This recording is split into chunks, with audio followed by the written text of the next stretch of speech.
Tokiona Institutuaren 50. urteurrenaren harira ekitaldi ezberdin antolatu dituzte.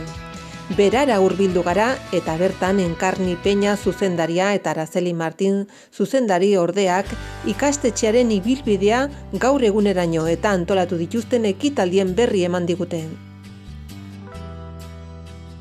1977 urtean, orduan sortu zen ofizialiako eskola bezala.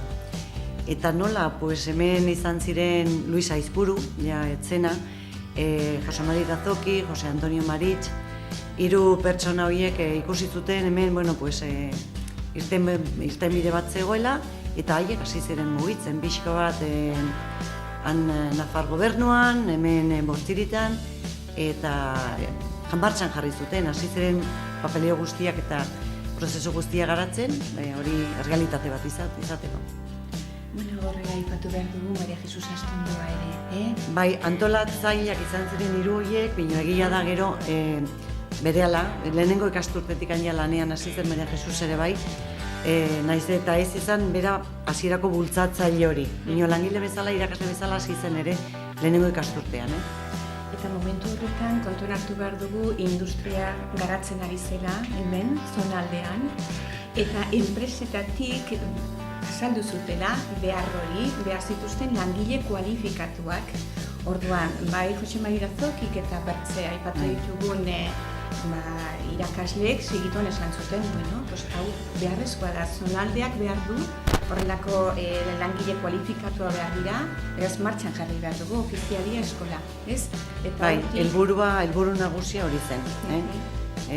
Industrializazio garatzen hasi zen Bortziritan eta hori, pertsona formatuen beharra ikusi zen, ageri zen.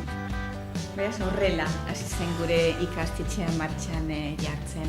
Kuriosoa da, momentu horretan, esan zuten behintzala kontatzen digute, ikasleak lortzeko ibili omen ziren apezekin hitz egiten, eta ia baserri komentatzen familiekin, ea animatzen, erraten, zuen seme-alabek, eskola berri bat, osatu bat dutela, lanbide ofizialiako eskola zela, prestatuko zirela hobekiko gero inguruko lantegietan lana egiteko, eta zabalkuntza hola izan zen, ahoz-aho eta mezetan aipatzen zen, horrela izan zen, bai. Kuriosa, hasieran. Hasieran, 1977 urtean, Alondiga izeneko eraikuntzan hasi ziren klasik ematen, hori da gaur egun kulturretxea, berako kulturretxea. Dena den, hor obra batzuk egin behar zirela, egokitu behar zela eta egon ziren klase batzuk ematen Maristatan, Alzate kalean, eta gero obra bukatu zirenean klase guztiak eta tailerrak eta dena izan ziren Alondigan. 83-84 ikasturtean egin zen lehenengo eraikuntza. Hemen justugu gaude eraikuntza horretan.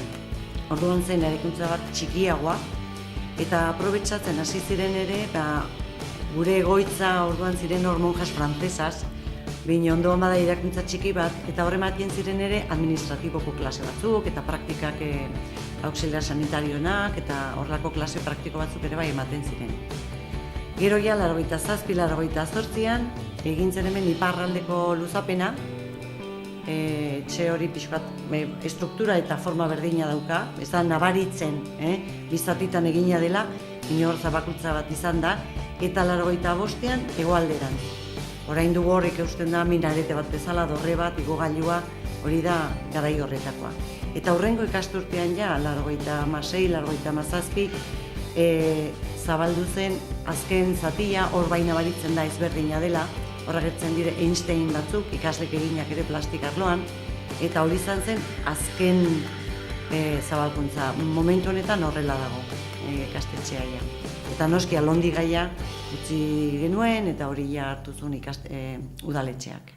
Hasieran, lehenengo urtean, orain dela 50 urte, ikastetxea sortu zenean, hasi ziren 4 irakasle, 34 ikasleekin. dena mutilak ziren.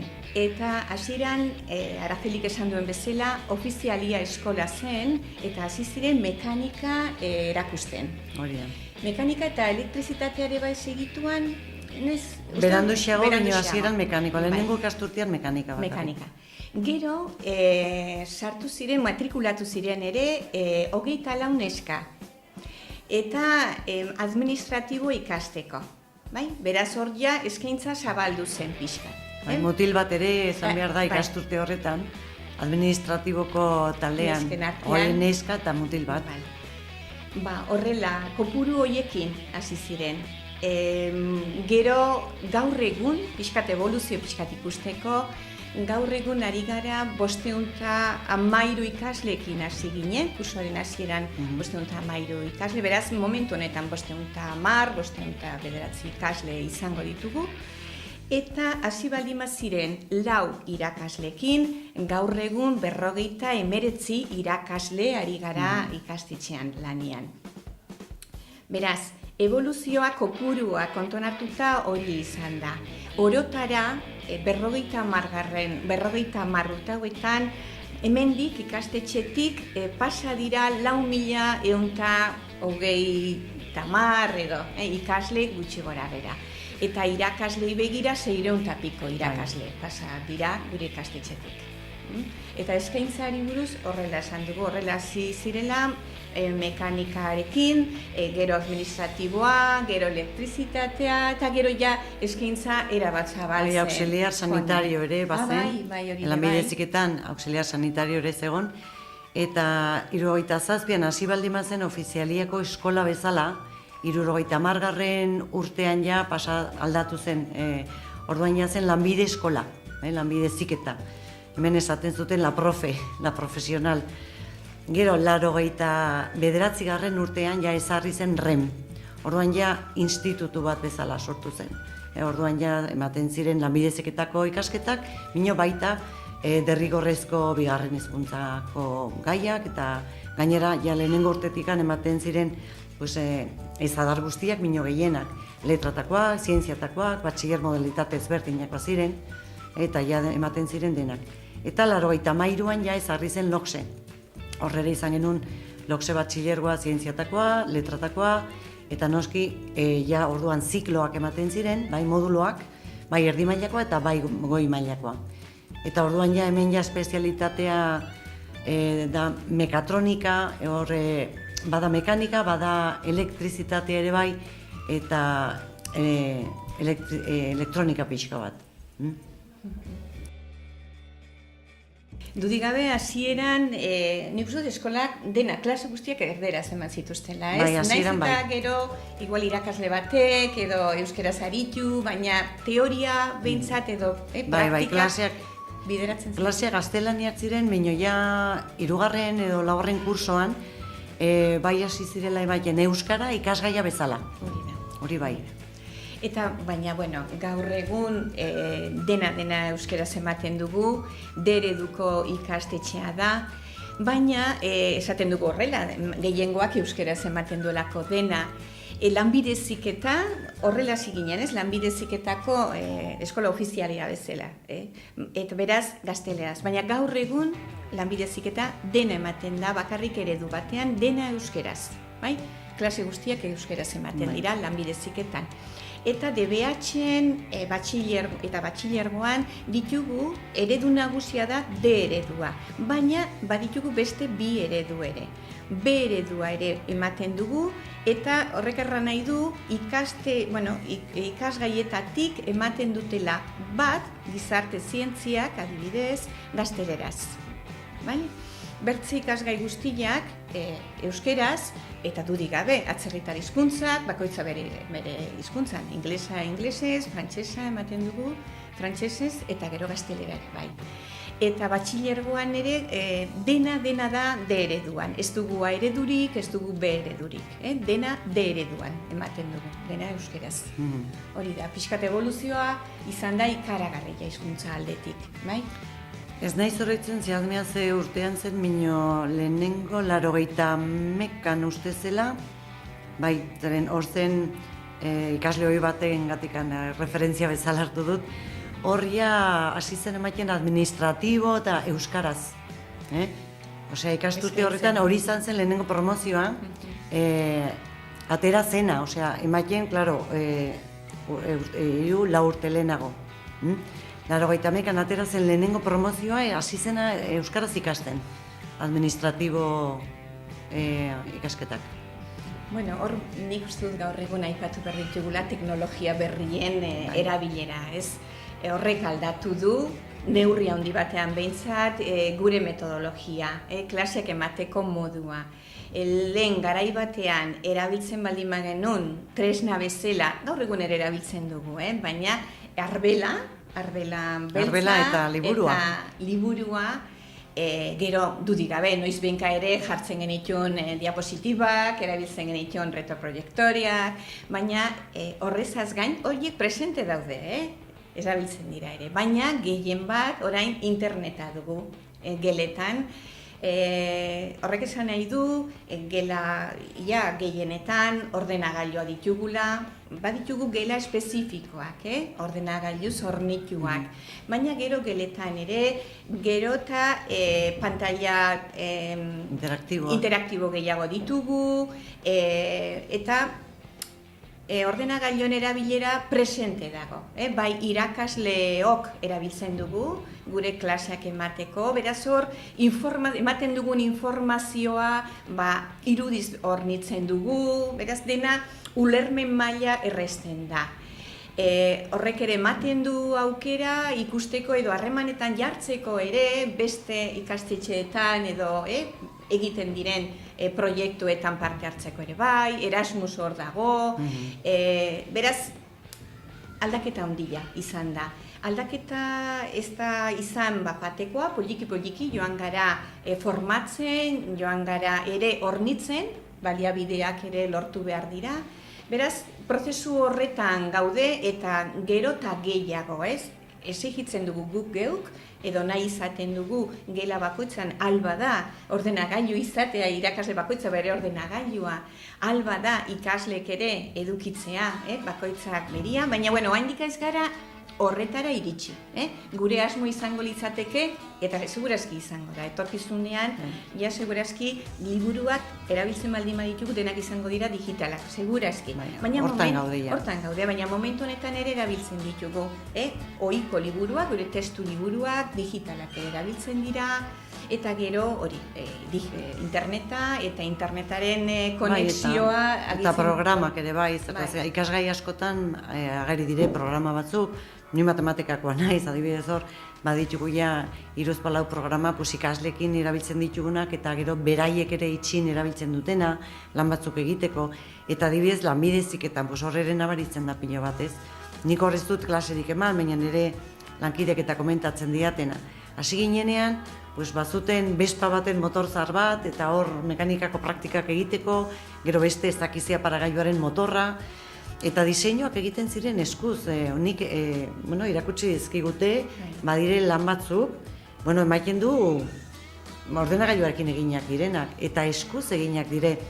Osea, bazuten, erreglak, kartaboiak, tiralineaz, eta gaur egun, adibidez, gure sala batean, hor goitin, lanbide heziketako gela berezi batean, badaukate makina bat, robota esaten diogu, konektatu ordenagailuarekin, orduan ikasleek diseinua ordenagailuarekin egiten dute, bino gero bidaltzen dute robotari eta berak marrazten du dena. Ateratzen du planoa edo makinaren estruktura, orduan horre izugarrizko aldaketa da, klaro. Marrazkioik eskuz egitea edo ordenagailuz egitea, haiz ezberdina da. Hasi garaia, martxoan ja ideki genuen 9-10 asteburu horretan erakusketa bat, hor agertzen dire gure ikasle horien izen guztiak, badire lan batzuk ere gure ikasleek eginak, badire argazki zarrak, orla zarrak, aparagailu batzuk ere bai, lehen aipatu duan bespa horren motor zaharra erean dago, lehenengo bidaz makinak erabili zirenak administratiboko ikasketetan, mekanografia ikasteko, bino egin ditugu ere ja behin mai inguru, ikasle horiekin. Lehenengoan izan ziren, lehenengo 20 ikasturtetako ikasle horien pixko bat esperientzia jasotzeko, ondorengoa, ondorengo 20 ikasturtetakoak, eta ja ostiral honetan badaukagu azken mai ingurua ikasle horiekin. Egonen dire, azken 10 ikasturtetako ikasle horien esperientziak eta kontatzeko. Erakusketa saio guzti horietan idekia dago ere kulturretxean, eta azken asteburua izanen da erakusketarentzat eta baita hitzaldientzako 20an. Hori izanen dugu, Enkarni, Jose Mari Itazoki, Maria Jesus, zuzendari hoiak eta oraingo zuzendaria, irakasle batzuk ere bai, hemendik pasatutakoa, Santi Maia, Virgilio Musgo, Maria Jesus Astondoa, momentu honetan lanean dauden, veteranoenak direlakoz, Andoni Errandonea eta Juanjo Errandonea, eta Maripaz Aizpuru ere bai. Maripaz idazkaritzan dago, bera ikastetxe honetan lanean hasi zen egoitza eramaten, berak eramaten zuen egoitza gai horretan. Eta denon artean kontatuko digute, historia, ikastetxeko historia eta anekdotak, segurazki izanen dire asko ere bai. Gero ja ondotik, horrekin ja itxiko dugu ja erakusketa, eta hitzaldiak ere bukatutzat eman ditugu, bino 27an, hilabete honetan ere egin behar dugu ekitaldi ofizial bat. Nabali mazuen karri komentatu zu pixu bat ekitaldiarena. Ekitaldi instituzionala deitzen diogu, izango da, zerbait ofiziala, Arazilik esan duen bezala guretzat. Egingo dugu aprilaren 27an, Guardiko 12etan, eta hemen gure ikastetxean. Eta gonbidatu ditugu Hezkuntza Departamentuko kontseilaria gonbidatua dago, zuzendari orokorrare bai, Uxue Barkos ere gonbidatu dugu, ez dakigu aukera izango duen etortzeko parte hartzeko. Gero, Bortzirietako zuzendari, orientatzaileak ere bai, Bortzirietako alkate eta alkatesak, eta, ez dakit, jende honitz gonbidatu dugu, gure ikasleek ere parte hartuko dute, hemengo irakasleek ere bai, eta izango da bakarrik kontuan hartzeko 50 urte hauetan egindako lana, ikastetxea honetan egin den lana, goraipatzeko hasieran hor aritu ziren 4 irakasle horiek ere, eta hasieran hemengo lehenengo ikasle horiek ere, familiek izan zutelako, hor pixkat eman zutelako lehenengo pausoa, eta beraz pixkat kontuan hartzeko egin den lana, eta etorkizunera begira ere, pixkat adierazteko, aldarrikatzeko ikastetxe honek zonaldean egiten duen lana, edo egin nahi duen lana. Gure gazteak ondo hezitzeko, behar den formakuntza emateko, eta beti eskatzen dugu edo nahiko genuke familiek ere duten konfiantza guregan jartzen duten konfiantza hori eskertu. Eta pixkat ekitaldi txikia izango da, politia eta unkigarria gure ustez. Eta batez ere hori kontuan hartzeko eta azpimarratzeko hezkuntzaren beharra, kalitatezko hezkuntza euskaldunaren beharra. Eta, pixkat hori izango da. Eta gero ja bukatzeko, ekitaldi horrekin ez da bukatzen, maiatzak 19an, nahi dugu, bestatxo bat egin ez. Eta hemen ja eskatzen digu gainera ikasle guztiei, irakasle guztiei edo langile guztiei hemendikan pasatu direnak ez, animatzea eta parte hartzea, zertan eginen dugu bazkari bat, izanen da hemen Ricardo Baroja eskolako frontoian, eta beste frontoian, Zegarrako frontoian pilota partidu bat izanen dugu, gure 2 ikasle hori izanen dire, Jon Olaizola eta Beñat Michelena. Orduan izan dugu partidua, egun horretan gure ikastetxeko ate guztiak zabalik izanen dire, gure ikasle horiek nola izanen da horren ikastetxea, segurazki haitz aldatua. Egun horretan badute aukera sartzeko, ikusteko ze aldaketak, nola aldatu den, zer dagoen. Eta, erakusketan dauden materialak ere onatek harko ditugu, eta gero sortzen da diren beste material berri batzuk jarriko ditugu ere erakusgai. Orduan, erakusketa, partido hori, eta gero ja bazkarian, baditugu sari batzuk banatzeko, zozketatuko direnak. Espero dugu gure ikasle horiek batzuk komentatu dute, karko dutela bere txaranga, bertsolarik ere bat jugu, osak espero dugu bestatxo bat. Hemen sariak 2 aldetatik, ez? Alde batetik, gure ikasleek egindako lanekin lortu diren sariak.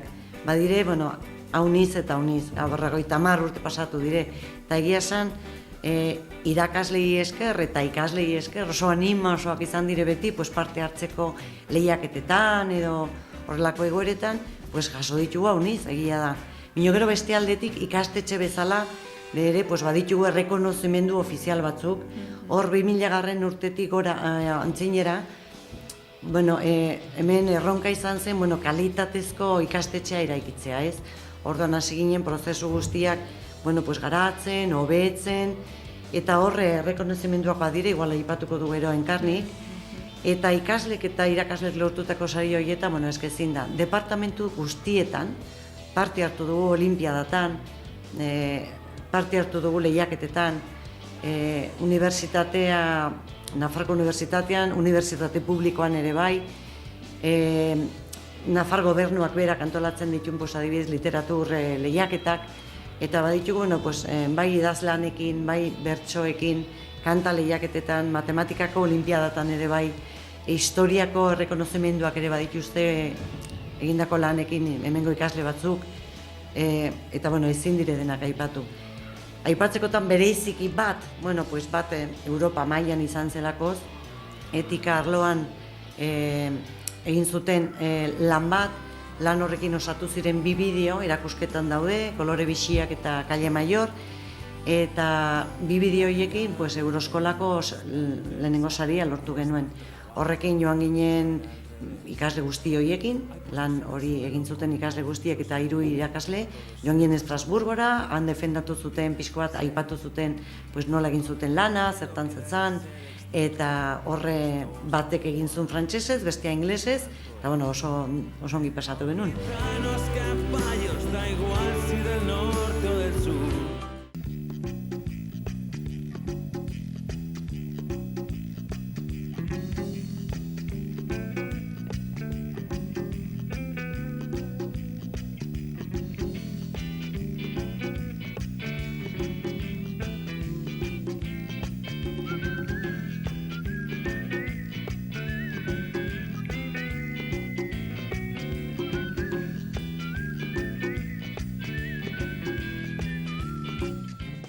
Lehenengo eta bigarren sariak, aurten Aurretiko Hizkuntza Eskolak ospatzen du bere 25. urte horrena, antolatu Nafarro mailan lehiaketa berezi bat, atzerriko hizkuntzen erabilerari buruzko bideotxoak prestatzea, hemen bi irauzi dute, bi uste du 4 lan aurkeztu zirela, eta 2 izan dire sarituak, bat lehenengo sariarekin eta bestea bigarren sariarekin, eta horreko astean, duela 2 aste jaso genitun sariak, ez, Hezkuntza Departamentuan. Horiek izan dire azkenak, bai. Getaria daukago, sarria gurtua. Eta berak aipatu ditu beste motatakoak, hau da, ikastetxeak jasotzen ditunak. Eta ikastetxeak jaso ditu, Arrazelek esan duen bezala, kalitate sarian sartuta gaudelako, ikastetxe bezala, eta lehenengo saria izan zen FQM saria, brontzezko zigilua jaso genuen 2002. Urtean. ISO saria ere jaso genuen 2004. Urtean. Urte horretan ere, bai Euskarari zerbitzuak Euskaraz emandako DBH eta batxilergoan beste sari bat ere jaso genuen. 2006. Urtean berriro FQM zilarrezko zigilua jaso genuen. 2008. Urtean ISO ere bai berriro.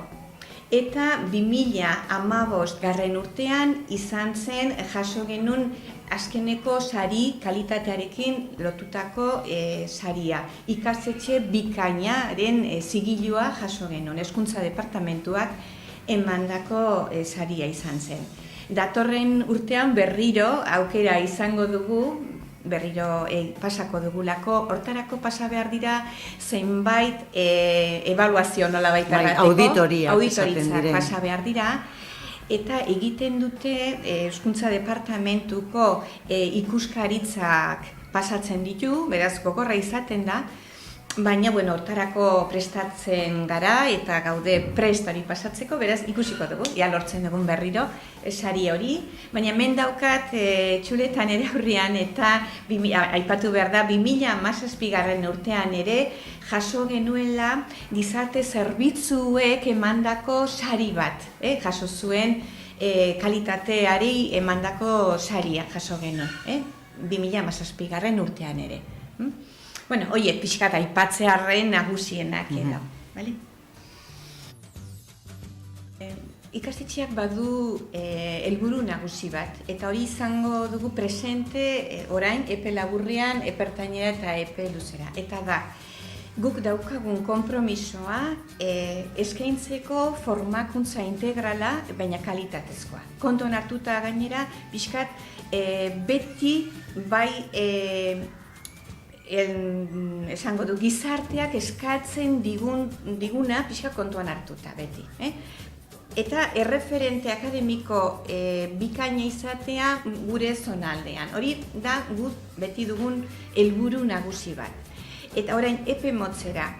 Epe motzera planteatzen da gure ikastetxean aldaketa nabarmen eta importante bat. Eta hau da lanbide heziketa izango dugu zonalderako zentro berri bat, eraiki nahi da, horrela adostu zuen Nafar gobernuak eta Hezkuntza Departamentuak horrela erabaki du, beraz 2020 baterako ja aurre ikusten da lanbide heziketako zentro berri bat izango dela zonalde osorako, hau da, Baztanetik, Maldarreka eta Bidasoa. Eta Bidasoa. Honeaino. Beraz, geldituko gara, lanbide heziketak izango du bere zentro berri bat, eta ikastetxe honetan, gure institutoan, emango dugu DBH eta batxilergoa. Hori izango da aldaketa nabarmen bat eta importante bat. Gero, epe motzera ertainera dago hau ere markatua. Epe ertainera, helburua, matrikulazioa on bat edukitzea beti bezala, alba da jarraitzea orain bezala, eskaintzea DBH eta batxilergoa. Ez dugu aurre ikusten? Modalitate gehienak ematen dugu, ezik artistikoa, hor, oso ikasle gutxi izaten dire ez, oso zaila da horrelako zonalde baten edo ikastetxe txiki batean eskaintzea. Beti izaten dugu bizpahiru ikasle gehienez, horiek baten dire Irunera ez, mino besteak nahi dugu denak mantendu, modalitate guztiak mantentzea gustatuko litzaiguke. Eta metodologiari begira, bai epe ertainera, epe motzera, epe luzera, beste erronka bat dugu. Eta da, beti horiek ere pixkat egokitzen joatea. Kontuan hartzea beti gizartea berak, markatzen ditun pixkat pauso edo irtenbide berriak, edo pixkat hori kontuan hartuta, metodologia berriak kontuan hartuta, beti joatea egokitzen, hobetzen gure jarduerak. Formatzen, gure formakuntza plana egiten dugunean ere, hori kontutan hartzen dugu, eta hori da urtero egiten den gauz bat, ez? Sortu da baliabide berri bat, interesgarria da, erabili behar dugu, lehen da bizi irakasleok formatu behar gara. Ordan gu formatu eta gero ikaslei eskaini, noski. Eta hori da prozesu bat, hori da etengabe beti egiten den gauz bat eta segitu behar dugula, noski. Horrekin batera, atal elebidunak ditugu, guk eskaintzen ditugu zenbait arlo inglesez eta frantsesez, eta nahiko genuke, bai epe laburrean, epe ertainean eta luzean ere, horiek mantentzea, albada zabaltzea ere, baina hori importantea da, atzerritar hizkuntzak ondo erabiltzeko, ondo menperatzeko, beraz horrekin jarraitu nahi dugu. Eta badugu bertze helburu bat ere, eta da orain arte bezala gu aritzen gara Bortzirietako lehen hezkuntzako zentroekin batera osatzen dugu, deitzen duguna Bortzirietako hezkuntza proiektua. Hori guretzat oso importantea da. Hor dugun koordinazioa lehen hezkuntzako ikastetxeekin. Horrekin jarraitu nahiko genuke, hori garatzen, Bortzirietako hezkuntza proiektua, eta albada hori ere alde neurrian zabaltzen ere, baina momentu honetan eskola publikoekin egiten dugu koordinazio hori edo proiektu hori martxan dugu eta espero dugu horrekin ere jarraitzea. Bueno, badu helburu bat hori beti buruan dugu hain nola esan de perogullo, pues igual ez dugula aipatu bino. Gure emaitzak, ikaslek lortzen dituzten emaitzak, bai gure ebaluazioetan eta bai kanpo ebaluazioetan, bueno, pues, onak dire. Gureak, ikastetxe barruan ditugunak, Nafarroko emaitzekin konparatuz, desente onak, aitz onak dire. Orduan gustatuko litzaiguke ez bakarrikan mantentzia, hor beti da erronka, ez, bueno, gutxiago ez, gehiago, izatekotan, hobetu emaitz horiek. Nahiko zaila da, ja, emaitzak oso onak direnean, esan ditut DBH-en adibidez, gain dituen eunekoa pues oso importantea da, gure ikastetxekoa, zaila da hobetzea, bueno, guk nahi dugu. Zakit posible izango zen, agian da utopia bat euneko eun lortzea, baina, bueno, hor gaude, hori beti da helburu bat ere bai. Eta gero ere zabaltzea, ez? Hau da, proiektuak garatzea bertze lurraldetako ikastetxeekin, hor alde batetik hizkuntzak ere lantzeko, atzerritar hizkuntzak lantzeko, eta gero ere elkar ezagutzeko, kultura ezberdinak ezagutzeko, eta harreman hori lortzeko ikasleen artean. Hori ere zerbait ez da izango epe motzean lortuko duguna, baina epe luzera hor dugu proiektu, nahia bintzat hori gehiago garatzeko. Zeo zer egiten da. Bai, Erasmusen parte hartzen dute, gure ikasleen ere bai. Gustatuko litzaiguke zabalagoa izatea, ez? Beste ikastetxeen esperientziak ere konpartitzea, gure esperientziekin, horrelako zerbait. Gutxi egiten da, baina nahi dugu gehiago egitea. Erronka honiz ditugu, baina aipatzearen batzuk, igual, aipatzen mereziz.